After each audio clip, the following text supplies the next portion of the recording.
Bien, on va traiter ici de l'importation d'étudiants ou de néo-bacheliers à inscrire dans le PGI. Donc, j'ai construit un petit diaporama très simple pour permettre d'illustrer ou d'expliquer le principe et surtout les spécifications en matière de réinscription. Donc, première opération, on importe le fichier étudiant ou néo-bachelier dans le PGI. À partir de cette importation, deux cas sont possibles, deux cas de figure sont possibles. La formation, enfin, deux cas principaux sont possibles parce qu'il y aura deux traitements différents. La formation et le niveau auquel s'inscrire l'étudiant sont précisés, présents, m'en connaissent, dans l'import. Donc, dans ce cas-là, les étudiants sont directement préinscrits à la formation et niveaux qui sont indiqués dans l'import. Ils sont ensuite, on suit toute la procédure normale de préinscription, mais comme ils sont directement préinscrits, ils sont convoqués par mail et SMS selon paramétrage pour finaliser leur inscription. Donc les étudiants préinscrits reçoivent un rendez-vous par mail et leur facture attachée à payer par email. La formation et le niveau, deuxième cas de figure, la formation et le niveau ne sont pas enseignés dans l'import. C'est-à-dire n'existent pas dans la table import étudiant. Les étudiants, alors dans ce cas, ne peuvent être que candidats à des formations auxquelles ils peuvent postuler compte tenu de leur diplôme et de leur niveau de formation. Donc ils suivent une procédure classique. Ils sont simplement que dans le cas présent, ils ont été importés et donc les formulaires de création de compte et de CV ont été pré-remplis. Donc, ici, cette procédure classique, celle qui est utilisée pour les néo-bacheliers maliens, notamment, et l'étudiant candidate. Voilà. Donc, à partir de ce moment-là, comment ça se passe? Les individus se sont identifiés, etc.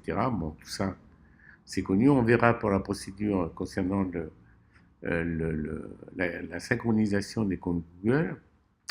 Et puis, voilà, le principe général, c'est je m'identifie, je vais chercher dans la base de données les informations.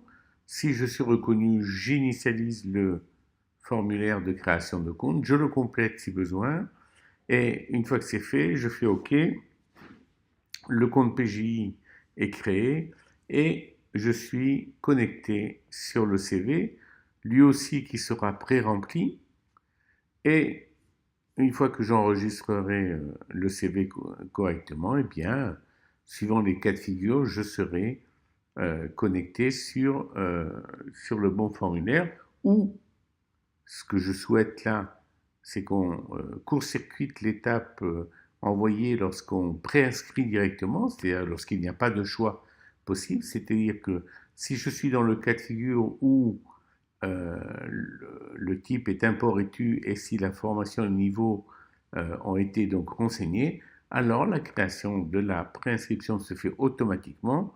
Je clique sur enregistrer et j'obtiens cet écran avec le passeport ONT de créer, le mail convoqué envoyé et avec sa facture attachée.